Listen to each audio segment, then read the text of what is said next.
Eu dirigia caminhão por 10 anos, principalmente a rota noturna pela State Route 9. Todo caminhoneiro que faz aquela estrada tem uma regra não dita: você não para. Não importa o que veja, não importa quem pareça precisar de ajuda. Você só mantém os olhos na pista e passa direto. Eu quebrei a regra uma vez. Não foi por bom samaritanismo. Foi por cansaço. Depois de 12 horas na estrada, seu cérebro começa a pregar peças. Você vê sombras se movendo no limite dos faróis, ouve o rádio sussurrar entre uma estação e outra. Naquela noite, vi uma silhueta parada no acostamento, de costas para a estrada, olhando para a mata escura. Algo na postura dela, absolutamente imóvel, como um poste, me fez reduzir. Foi o primeiro erro. Meu nome é Elias. Durante uma década, de 2010 a 2020, eu fui motorista de caminhão de longa distância. Minha principal rota cortava o meio oeste, ligando Chicago a Denver, mas o trecho que marcou minha alma, e a de qualquer um que o dirigiu, era um corredor de cerca de 85 milhas na State Route 9, no sul de Indiana. Não era a estrada mais remota do mapa, mas tinha uma geografia peculiar. Ela seguia uma linha reta quase desumana, ladeada por densos bosques de pinheiros de um lado e antigas fazendas em pousio do outro, com cercas caídas e celeiros escurecidos contra o céu noturno. A iluminação pública simplesmente desaparecia depois da saída para o município de Hazelwood, deixando você num túnel de escuridão perfurado apenas pelos seus próprios faróis. A regra sobre a Route 9 não era escrita em lugar nenhum. Você a aprendia no primeiro café da manhã numa lanchonete de beira de estrada, ouvindo os veteranos falarem baixo. Você vê algo no acostamento, pisa fundo. Você ouve um barulho no teto, não olha para cima. Alguém pisca os faróis para você do nada, não pisca de volta. Era tratado com uma seriedade burocrática, como checar os pneus ou o nível de óleo. Ninguém dava explicações detalhadas. Apenas um aceno de cabeça grave, um olhar que dizia: você vai entender. Eu ri no começo. Achei que era superstição de velho caminhoneiro, folclore para assustar novato. A primeira vez que senti um frio na nuca foi no inverno de 2012. Eu levava uma carga de componentes eletrônicos, atrasado porque uma nevasca tinha fechado a Interstate. A Route 9 era minha alternativa. Era por volta das 3 da manhã, aquele silêncio denso e pesado que só existe no coração da noite no interior. Meu rádio de CB, que costumava tagarelar com vozes anônimas e estática, caiu num silêncio total. Não era que ele tinha desligado, o canal estava aberto, mas o vácuo de som era absoluto, como se algo estivesse sugando toda e qualquer onda de rádio da área. Foi então que vi os faróis parados. Uns 500 metros à frente, no acostamento. Era uma picape velha, modelo anos 80, com a pintura marrom descascada. A porta do motorista estava aberta. Ninguém em volta. Reduzi, naturalmente. Pode ser um cara com o pneu furado, um problema no motor. Quando estava a uns 50 metros, meus próprios faróis iluminaram o interior da cabine. Vazia. O rádio de CB no meu painel, que estava mudo, de repente estalou e uma voz sussurrou, clara como se estivesse no banco do passageiro: não pare, Elias. Meu sangue gelou. Não era só a voz. Era que ela usou meu nome. Ninguém na frequência daquele trecho me conhecia. Eu era apenas um call sign, Transit 7. Pisei no acelerador como se o diabo estivesse atrás de mim. Quando passei pela picape, pela janela lateral, juro que vi a figura de um homem sentado ao volante, totalmente imóvel, olhando fixamente para frente. Mas eu tinha acabado de ver a cabine vazia. Olhei no retrovisor. Os faróis da picape estavam apagados. A estrada atrás de mim era um poço negro. Contei essa história uma vez, para um cara chamado Roy num posto de gasolina. Ele ficou quieto por um longo minuto, enchendo o copo de café, e então disse, sem olhar para mim: a picape marrom. Ela aparece quando você está mais cansado do que devia. Ela não quer sua ajuda. Ela quer seu turno. Depois disso, fiquei mais atento. Comecei a notar padrões, pequenos detalhes que os outros ignoravam ou se recusavam a comentar. Havia um ponto específico, próximo à antiga ponte de ferro sobre o rio Vinding Creek, onde o rádio do caminhão sempre, sem falha, sintonizava sozinho numa estação de estática.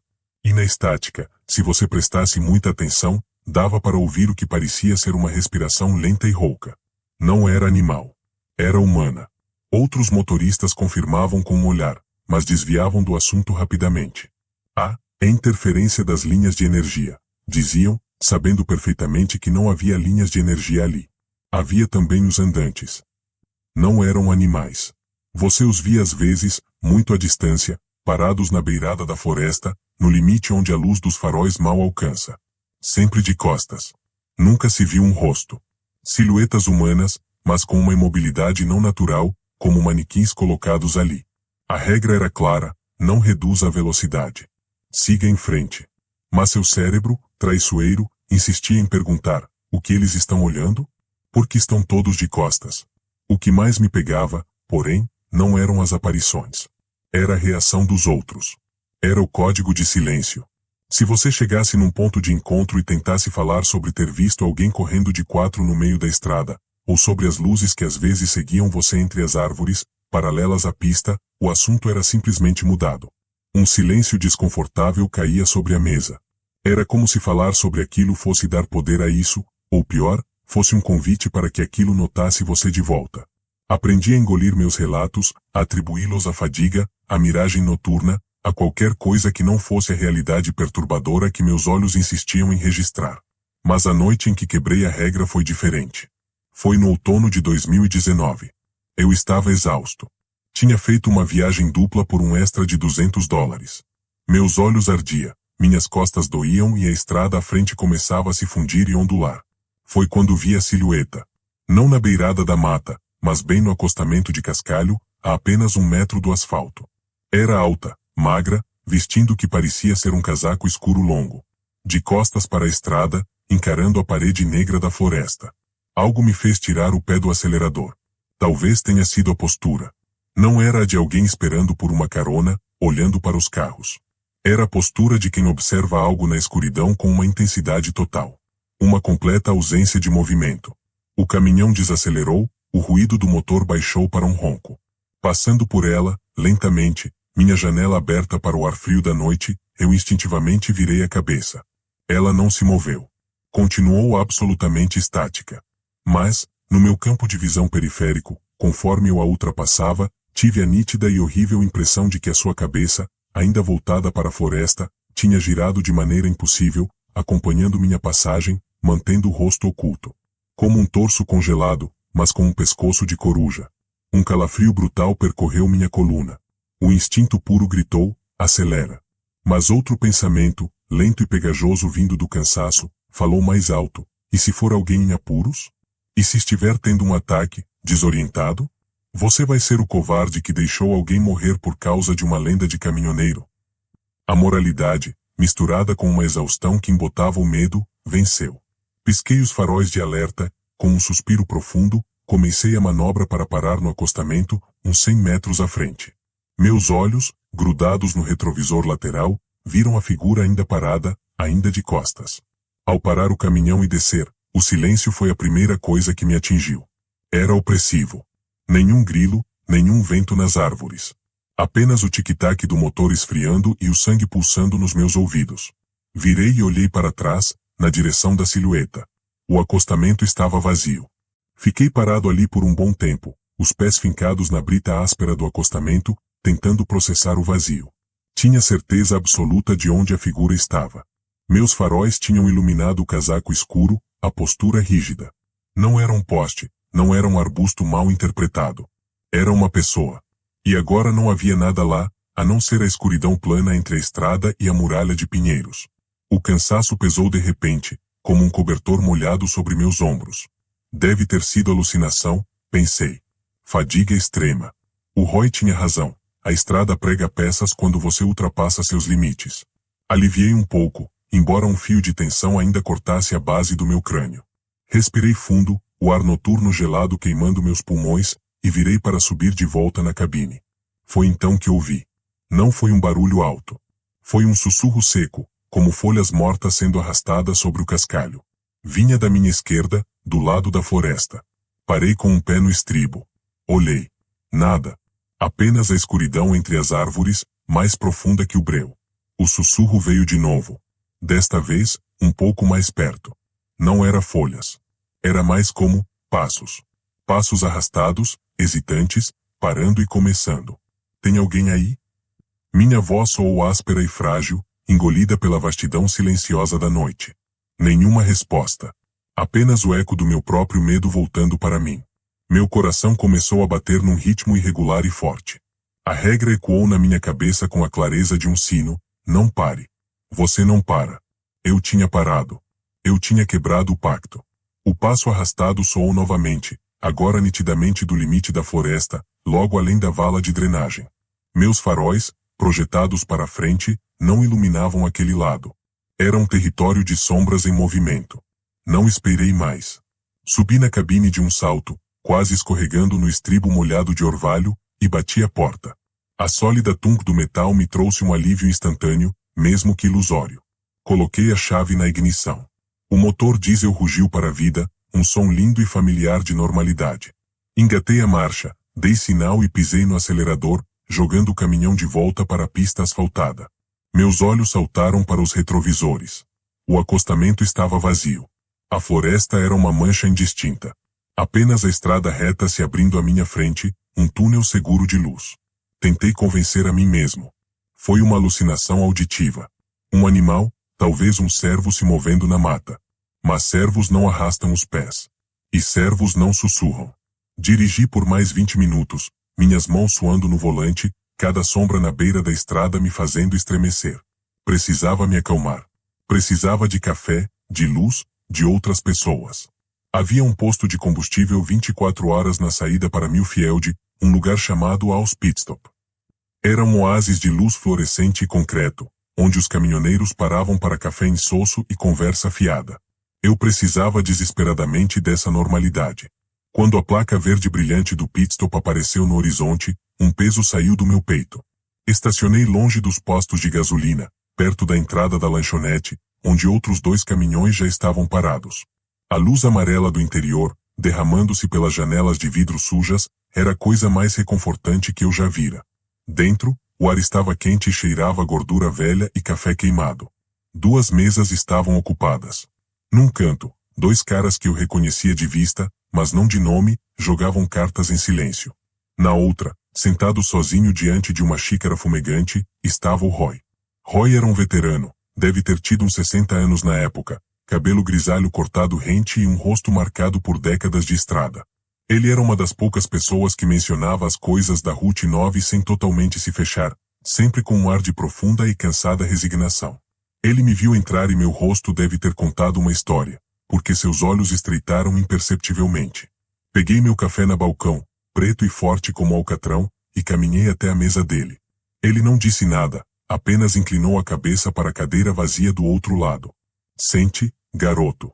Parece que vi um fantasma. Pior, murmurei, deixando-me cair na cadeira de plástico. A xícara tremia levemente em minhas mãos. Contei a ele. Tudo. A figura imóvel, a decisão estúpida de parar, os passos arrastados na escuridão, a fuga de volta para a cabine. Falei baixo, quase sussurrando, como se a própria estrada pudesse estar ouvindo do lado de fora. Roy não interrompeu. Bebeu seu café devagar, seus olhos fixos em alguma coisa na mesa de fórmica riscada. Quando terminei, ele ficou em silêncio por um tempo que pareceu uma eternidade. Você fez contato visual? Ele perguntou finalmente, a voz grave e rouca. Não. Ela estava de costas. Mas, quando passei, tive a impressão de que ela virou a cabeça para te olhar, sem mexer o corpo. Ele completou, seus olhos encontrando os meus. Não era uma pergunta. Um novo calafrio me percorreu. Como você? Porque não foi o primeiro. Nem será o último. Ele suspirou, um som de puro cansaço de mundo. A Route 9, ela tem seus habitantes. E eles não são como a gente. A picape marrom, os andantes de costas, os sussurros no rádio, são todos a mesma coisa. São ecos. Coisas que ficaram presas na estrada, ou que a estrada criou. E elas se alimentam de atenção. Alimentam? Perguntei, sentindo o café subir amargo na minha garganta. De medo. De confusão. De dúvida. Você parar? Isso foi como jogar sangue na água. Você olhou para trás. Você chamou por alguém. Você deu atenção. E pior, você reconheceu que estava ali. O que isso significa? Minha voz soou pequena. Ele encolheu os ombros, um movimento pesado. Significa que agora ela sabe que você a viu. E que você é curioso. A regra não é só para nos proteger deles, garoto. É para proteger eles de nós. De nos tornarmos parte do cardume. de começarmos a ser vistos também. Aquilo não fazia sentido. Era um delírio de velho supersticioso. Eu queria acreditar nisso. Mas os passos arrastados na escuridão eram muito reais na minha memória. O que eu faço? Perguntei, e odiei a nota de desespero na minha voz. Você termina seu café. Você dirige até Denver. E você nunca mais pega a Route 9 à noite. Troca de rota, paga o pedágio extra da Interstate, faz o que for preciso. Você se esquece. Você finge que foi um sonho ruim. Ele me encarou, e pela primeira vez vi um traço de genuína preocupação em seus olhos cansados. E reza para que ela se esqueça de você mais rápido. Paguei meu café e saí. A caminhada de volta para o caminhão, através do estacionamento mal iluminado, foi uma das mais longas da minha vida. Cada sombra entre os caminhões parecia conter uma silhueta estática. Toda brisa leve soava como um arrastar de pés. Subi na cabine, tranquei as portas e sentei ali por um longo tempo, apenas olhando para o volante. A rota mais rápida e barata para Denver era pela Route 9. A rota alternativa adicionava quase 90 milhas e uns $50 em pedágio. Cansaço e pragmatismo lutavam contra o medo puro e o aviso de Roy. No fim, o cansaço venceu, mas com um compromisso.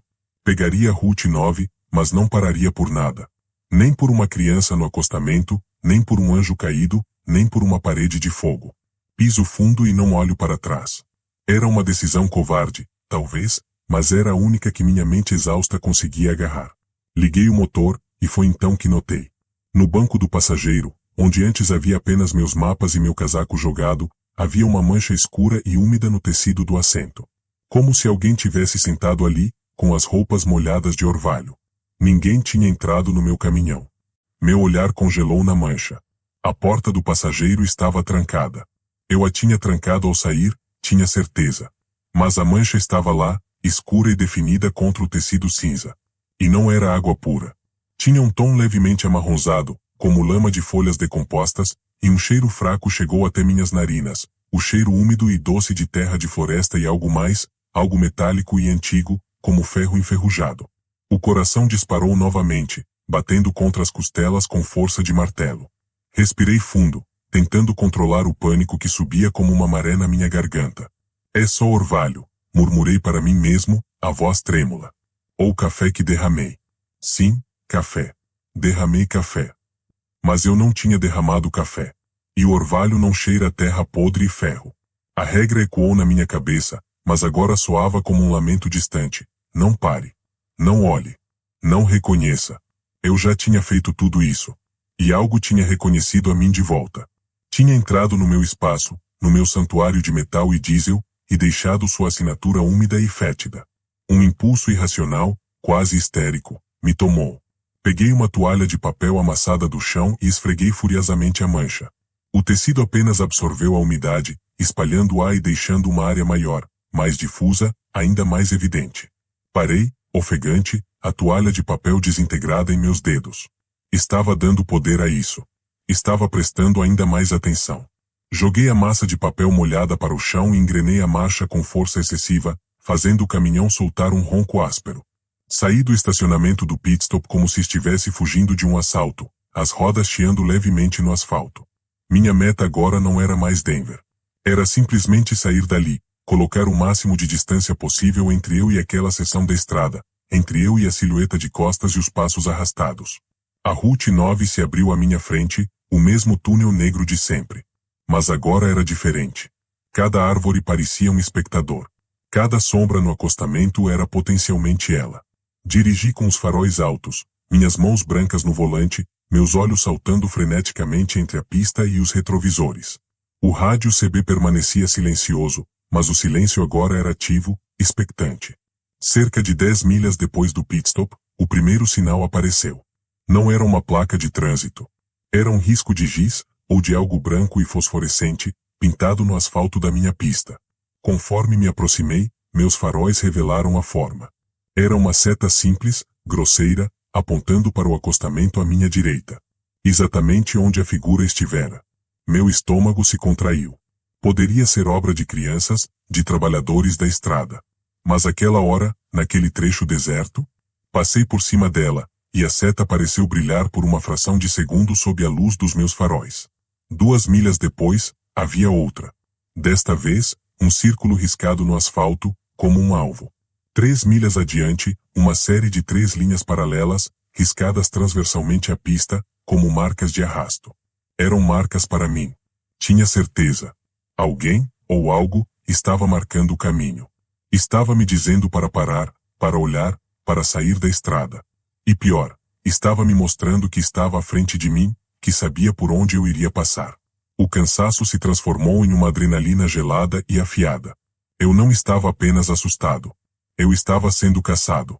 A ideia de Roy, de que eu tinha me tornado curioso, parte do cardume, começou a fazer um sentido terrível e sinistro. Eu não era mais apenas um observador passivo das estranhezas da Route 9. Eu tinha me tornado um participante. Um ponto de interesse. Foi quando as luzes apareceram no meu retrovisor. Eram 2 pontos de luz, bem distantes, na curva que eu acabará de fazer. Faróis de outro veículo. Alívio, doce e vertiginoso, inundou meus ossos. Outra pessoa. Outro ser humano, metal e vidro entre eles e a escuridão. Eu não estava sozinho nesta estrada amaldiçoada. Reduzi um pouco, inconscientemente, permitindo que eles se aproximassem. A companhia, mesmo anônima, era um escudo contra o pavor. Os faróis se aproximaram rapidamente. Muito rapidamente. Era um carro pequeno, pelas baixas alturas das luzes. Em segundos, ele já estava colado na minha traseira. A luz alta dele inundou minha cabine, ofuscando meus retrovisores, transformando o interior em uma cela de luz branca e sombras dançantes. Pisquei meus faróis de alerta uma vez, educadamente, sinalizando que ele poderia ultrapassar. A pista contrária estava vazia. Não havia razão para ele ficar tão colado. Ele não ultrapassou. Permaneceu lá, a poucos metros da minha carroceria, a luz alta cegante. Apertou os faróis 1, 2 vezes. Não era um sinal de ultrapassagem. Era um cumprimento? Um reconhecimento? O alívio que eu sentirá começou a se deteriorar, substituído por um novo tipo de ansiedade, claustrofóbica e aguda. Tentei aumentar a velocidade. Meu caminhão, carregado, já estava no limite. O carro pequeno manteve a distância com facilidade, como se estivesse preso a mim por um cabo invisível. Desacelerei bruscamente, na esperança de que ele passasse. Ele desacelerou no mesmo instante, mantendo a mesma proximidade perigosa. Era um jogo, e eu não conhecia as regras. Olhei fixamente para o retrovisor central, tentando discernir o modelo do carro através do glare das luzes. Era um sedã antigo, cor clara, talvez bege ou cinza claro. As janelas eram escuras. Não dava para ver ninguém dentro. Então, o carro começou a piscar os faróis em uma sequência. Longo, curto, curto. Longo, longo, longo. Curto, longo, curto. Não era aleatório. Era um padrão. Meu cérebro, em pânico, tentou decodificar. Código Morse? Não, não era Morse. Era algo mais simples, mais primitivo. Como se estivesse tentando imitar o ritmo de passos. Passos arrastados. Parou, arrastou, arrastou. Parou, parou, parou. Arrastou, parou, arrastou. Um gelo tão profundo quanto a morte se formou na minha espinha. Era ela. Não a mesma manifestação, mas a mesma presença. A mesma inteligência sinistra que riscara setas no asfalto agora estava dentro de um carro, brincando comigo. A perseguição havia se modernizado. Com um grito abafado de raiva e terror, pisei no acelerador com toda a força que tinha, mesmo sabendo que era inútil. O caminhão gemeu e ganhou alguns quilômetros por hora. O carro manteve o passo, sem esforço. Ele então se moveu para a pista da esquerda, como se fosse finalmente ultrapassar. Senti um lampejo de esperança. Ele passaria e desapareceria na noite, seria apenas um maluco qualquer, e eu poderia seguir meu caminho, sozinho com meu medo. Ele nivelou seu para-choque dianteiro com a minha cabine. E então, ele simplesmente desacelerou, ficando exatamente ao meu lado. Dirigi olhando rigidamente para frente. A regra, não olhe. Não faça contato. Mas o periférico da minha visão à esquerda era um campo de tormento. O carro bege, um modelo genérico dos anos 90, com a pintura fosca. A janela do passageiro estava abaixada. Escura por dentro. Eu não vira, não tinha certeza, mas jurava que, por um instante, havia uma silhueta sentada lá. Não olhando para a estrada, mas virada de lado, olhando para mim. Sentada numa posição perfeitamente reta, estática. Minha mão direita, suada, escorregou do volante e tocou a mancha úmida no assento do passageiro. Ainda fria. Ainda com aquele cheiro fraco de floresta úmida. Então, o carro começou a se afastar lentamente, diminuindo a velocidade. Ele caiu para trás, voltou para minha traseira, e suas luzes, por fim, diminuíram de intensidade. Ele estava ficando para trás. A onda de alívio foi tão intensa que me deixou tonto. Eu estava me livrando dele. Talvez o jogo tivesse acabado. Olhei no retrovisor. Os faróis diminuíam, tornando-se 2 pequenos pontos amarelos distantes. Então, um deles se apagou. Depois, o outro. O carro tinha parado, ou desligado as luzes, no meio da estrada escura, a cerca de 1 quilômetro atrás de mim. E então, vi o pisca-alerta dele ligar. A intermitência lenta e âmbar pulsava na escuridão, como um batimento cardíaco isolado. Um sinal universal de problema. Um chamado para ajuda. Ele estava me chamando de volta. Meu pé tremeu sobre o acelerador. Toda a fibra do meu ser, todo o instinto animal, gritava para seguir em frente. Mas uma parte pequena, envenenada e humana, sussurrava, e se for real?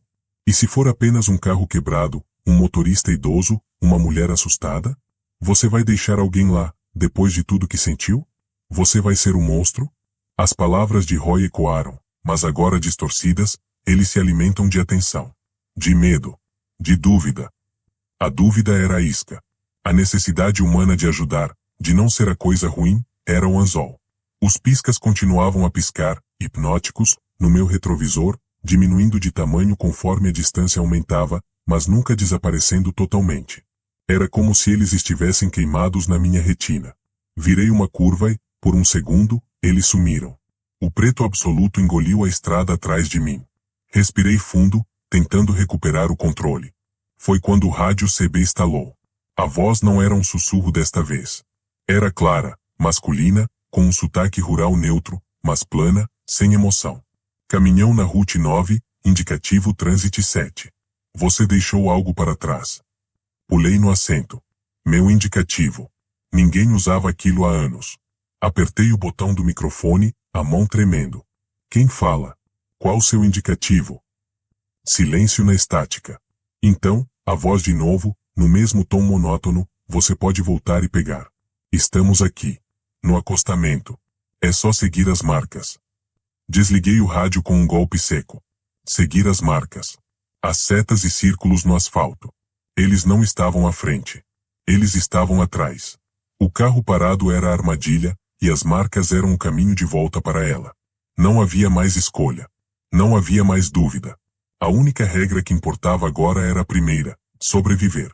Pisei no acelerador e não olhei mais para trás. Nem uma única vez. Deixei os piscas-alerta fantasmas, o carro bege, as marcas na estrada e a voz no rádio para trás, engolidos pela noite. As últimas 40 milhas até a saída para a Interstate foram um borrão de puro terror sustentado. Cada minuto era uma eternidade. Mas nada mais aconteceu. Nenhuma figura, nenhuma marca, nenhuma luz de carro. A estrada foi apenas uma estrada. Talvez tivesse me deixado ir. Talvez o espetáculo tivesse acabado, por agora.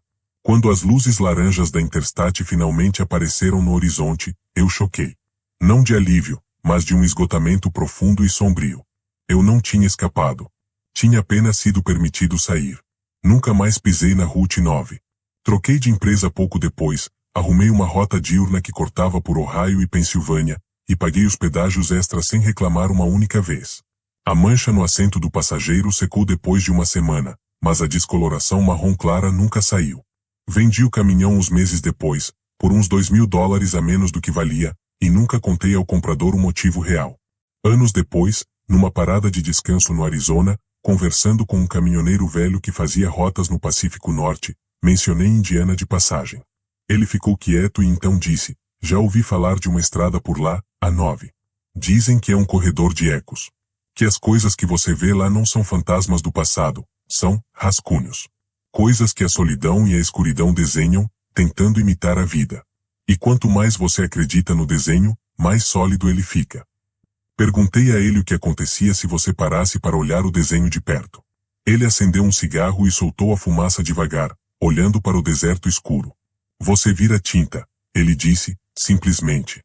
Às vezes, em noites muito quietas, Quando estou em casa e o vento balança as árvores do quintal de um jeito específico, ouço aquele arrastar de passos secos no cascalho da minha memória. E sei, com uma certeza fria, que a Route 9 ainda está lá.